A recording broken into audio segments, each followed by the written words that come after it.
Hi welcome to my channel doctor Rupa Shravan. So ఈరోజు అయితే చిన్నపిల్లలకి స్నాక్స్ బాక్స్లో పెట్టే రెసిపీ చూపిస్తున్నాను అనమాట.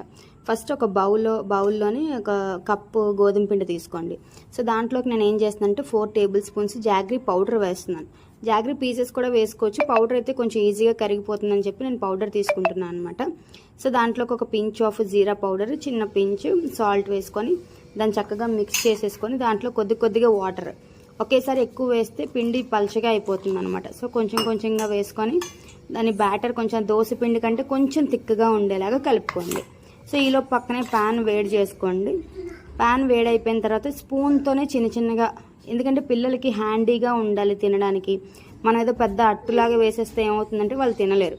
సో ఇలా చిన్నగా డిఫరెంట్ షేప్స్లో కనుక వేస్తే వాళ్ళకి ఇంట్రెస్టింగ్గా కూడా ఉంటుందన్నమాట. సో ఇది స్వీట్ కాబట్టి వాళ్ళు చాలా ఇంట్రెస్టింగ్గా తింటారు. సో నేను ఇక్కడ ఆయిల్కి బదులు గీ యూజ్ చేశాను అనమాట. మీరు ఆయిల్ నచ్చితే ఆయిల్ యూజ్ చేయొచ్చు, రెగ్యులర్